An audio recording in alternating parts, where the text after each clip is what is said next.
Hello दोस्तों, स्वागत है आपका अपने यूट्यूब चैनल बीर मिशन क्लास 10 पर। आज हम दोस्तों क्लास 10 सामाजिक विज्ञान यूपी बोर्ड एग्जाम 2024 के लिए जो आपका इतिहास का चैप्टर है दोस्तों, कौन सा हिस्ट्री का जो आपका चैप्टर है वो है यूरोप में राष्ट्रवाद का उदय। उसका दोस्तों हम वन शॉट रिवीजन लेके आए हैं, बहुत ही इंपॉर्टेंट है दोस्तों।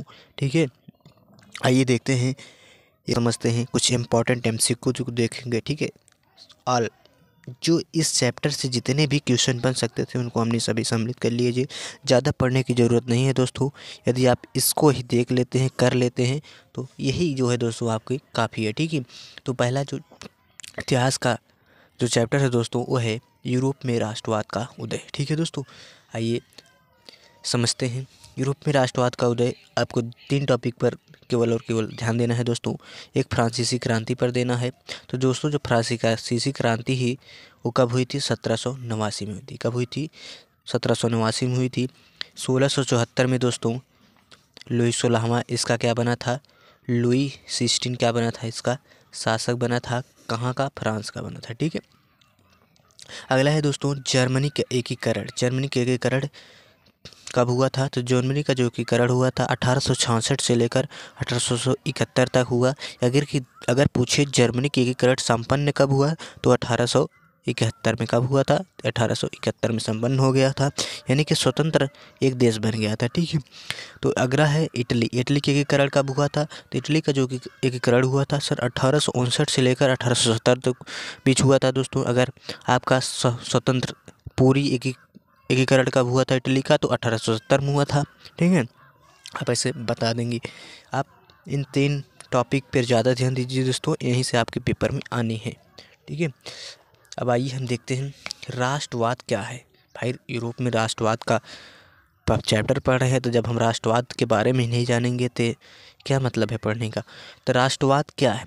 देश के प्रति प्रेम की भावना ही राष्ट्रवाद है। देशभक्ति।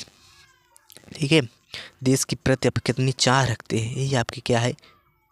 राष्ट्रवाद है। ठीक है, तो आइए अब हम कुछ महत्वपूर्ण इम्पॉर्टेंट एमसीक्यू को देखते हैं। तो क्योंकि दोस्तों अब से जो है आप जानते ही हैं पेपर में आपके 20 इम्पॉर्टेंट एमसीक्यू पूछे जाते हैं, जो कि आपके एग्ज़ाम के लिए बहुत ही महत्वपूर्ण है। 20 नंबर, यदि आप एमसीक्यू एक भी गलत करते हैं समझ लीजिए आपके 1 नंबर कट जाते हैं। ठीक है, तो इम्पॉर्टेंट जो एमसीक्यू है उनको देखते हैं दोस्तों। पहला है इंग्लैंड की क्रांति कब हुई? तो इंग्लैंड की जो क्रांति हुई थी दोस्तों 1688 में हुई थी। आपको इस प्रकार भी दे सकता है इंग्लैंड की गौरवमयी क्रांति कब हुई? तो आप 1688 ही लगाएंगे। ठीक है, अगला है फ्रांस की जुलाई की क्रांति कब हुई थी? 1830 में हुई थी दोस्तों। अगला है वियना की संधि कब हुई? तो सन 1815 ईस्वी में आपकी वियना की संधि हुई थी। अगला है दोस्तों यूनान देश स्वतंत्र राष्ट्र कब बना? इम्पॉर्टेंट है, 1832 में बना था। कब बना था? 1832 में। जर्मनी की राष्ट्र रूपक थी कौन थी दोस्तों? जर्मेनिया थी। आप इनके बारे में ज़रूर देख लीजिएगा। फ्रांस की राष्ट्र रूपक थी तो फ्रांस की आप जानते हैं मरियान थी। कौन थी? मरियान थी। अगला है वाटरलू का युद्ध कब हुआ था? वाटरलू का युद्ध जो है दोस्तों आपका 1815 में हुआ था। इसी में जो है दोस्तों आपकी नेपोलियन की हार हुई थी। नेपोलियन की हार किस में हुई थी? तो वाटरलू युद्ध में हार हुई थी। ठीक है, अगला है दोस्तों, अगला जो प्रश्न है दोस्तों वह है प्रथम विश्व युद्ध कब हुआ था? तो प्रथम विश्व युद्ध की शुरुआत हुई दोस्तों सन 1914 में हुई थी। दूसरा सन 1939 में हुई थी। और तीसरा जो है दोस्तों आपका कब हुआ था? तीसरा जो है दोस्तों आपका 1945 में हुआ था। ठीक है, इसको आप ध्यान रखिएगा, इंपॉर्टेंट है। पहला सन 1914 में प्रथम विश्व युद्ध हुआ था। कब हुआ था? 1 सितंबर को हुआ था। ठीक है, अगला है नेपोलियन का जन्म कब हुआ था? नेपोलियन का जन्म कब हुआ था? सन 1769 में हुआ था। अगला है कुस्तुनिया की संधि कब हुए थे? सन 1832 में हुई थी दोस्तों। इसी से जो है दोस्तों आपका जो यूनान देश है वह स्वतंत्र हो गया था कुस्तुनिया संधि के फलस्वरूप। अगला है सबसे प्रभुत्वशाली वर्ग कौन था? तो सबसे प्रभुत्वशाली जो वर्ग था दोस्तों वो कुलीन वर्ग था। ठीक है, अगला है इम्पॉर्टेंट जो है वही हम आपको बताएंगे, क्योंकि एमसीक्यू जो है आपके इम्पॉर्टेंट है। एले क्या है?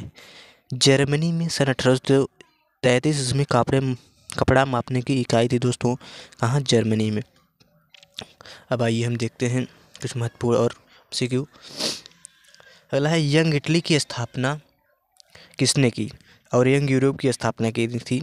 तो जो है दोस्तों जोसेफ मेस्सुनी ने यंग इटली की स्थापना की थी। कहाँ?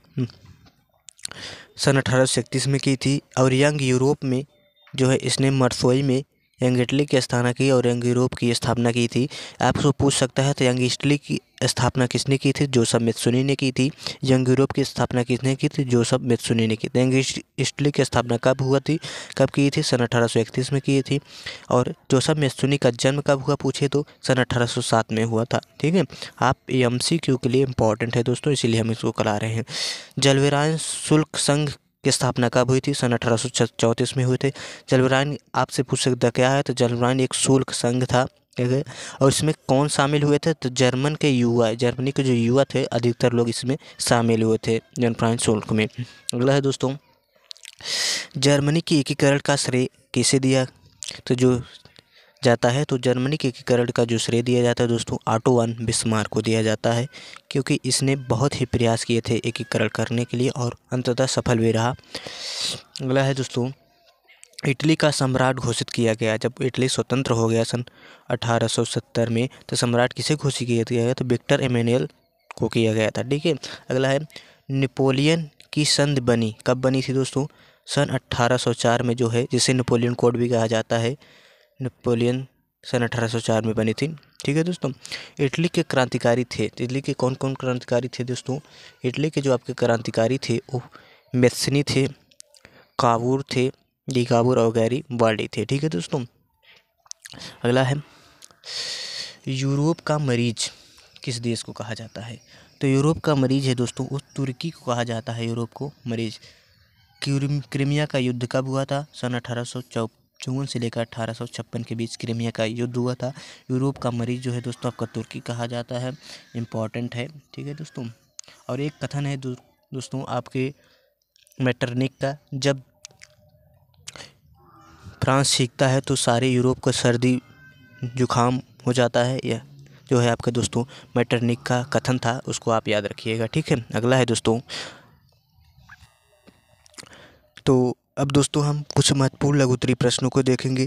पहले हमने दोस्तों फ्रांस की क्रांति कब हुई, इटली की क्रांति कब हुई, जर्मनी की क्रांति कब हुई, इसको हमने देखा। एकीकरण कब हुई, ऑटो वन बिस्मार्क कौन था, विक्टर एमेनुएल द्वितीय कौन था, मेस्सिनी कौन थे, काबूर कौन थे, क्रीमिया का युद्ध कब हुआ, संघ कौन था, सबसे प्रभावशाली कौन वर्ग था, इसको हमने देखा। अब आइए हम देखते हैं कुछ इम्पॉर्टेंट महत्वपूर्ण प्रश्न दोस्तों।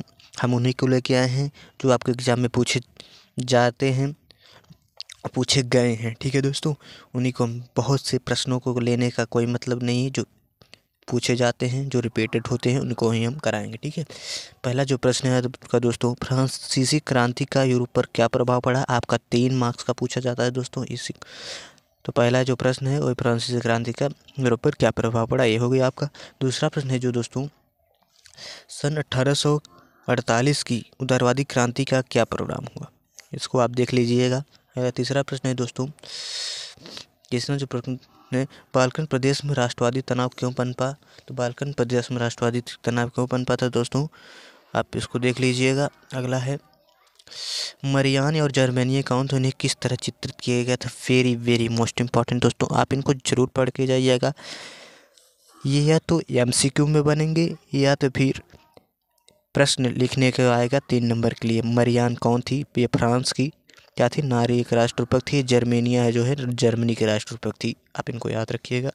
अब आइए हम देखते हैं कुछ महत्वपूर्ण दीर्घ उत्तरीय प्रश्नों को दोस्तों, जो कि आपके एग्जाम के लिए बहुत ही महत्वपूर्ण है। ठीक है, ये जो है आपके दोस्तों 7 नंबर के पूछे जाते हैं। कितने नंबर के पूछे जाते हैं? 7 नंबर के पूछे जाते हैं आपके दोस्तों। आइए देखते हैं, पहला प्रश्न है दोस्तों वो है, पहला प्रश्न आपका कौन सा है? कह रहे हैं पहला जो प्रश्न है वो इटली के एकीकरण पर प्रकाश डालिए। इटली के एकीकरण पर प्रकाश डालिए, पहला आपका प्रश्न है। दूसरा है जर्मनी के एकीकरण पर प्रकाश डालिए तथा बिस्मार्क के महत्व को बताइए। वेरी वेरी मोस्ट इम्पॉर्टेंट, क्योंकि जो बिस्मार्क था दोस्तों उसने ही जर्मनी के एकीकरण को श्रेय दिया जाता है, क्योंकि इसने ही काफ़ी प्रयास किए थे एकीकरण को कराने के लिए। ठीक है, अगला प्रश्न है दोस्तों आपका, अगला प्रश्न है दोस्तों, यूरोप में राष्ट्रवाद के प्रभावों का वर्णन कीजिए। यूरोप में राष्ट्रवाद का क्या प्रभाव पड़ा उसको आपको देखना है दोस्तों, बहुत इंपॉर्टेंट है। या फिर यूरोप में राष्ट्रवाद के महत्व को बताइए, ये भी आपको प्रश्न पूछा जा सकता है। ठीक है। फ्रांस की क्रांति का फ्रांस व यूरोप पर क्या प्रभाव पड़ा, वेरी वेरी मोस्ट इंपॉर्टेंट दोस्तों। ये जो है दोस्तों आपका 2023 में पूछा जा चुका है दोस्तों। ठीक है। अगला है दोस्तों, राष्ट्रवाद से आप क्या समझते हैं, यानी कि राष्ट्रवाद की परिभाषा देनी होगी दोस्तों, तथा इसके महत्व को समझाइए, आपको इसको लिखना होगा। तो दोस्तों आज के लिए बस इतना ही। उम्मीद करते हैं दोस्तों आपको पसंद आया होगा। यदि पसंद आया है दोस्तों तो प्लीज़ लाइक एंड सब्सक्राइब कीजिएगा दोस्तों। मिलते हैं इसे महत्वपूर्ण वीडियो के साथ।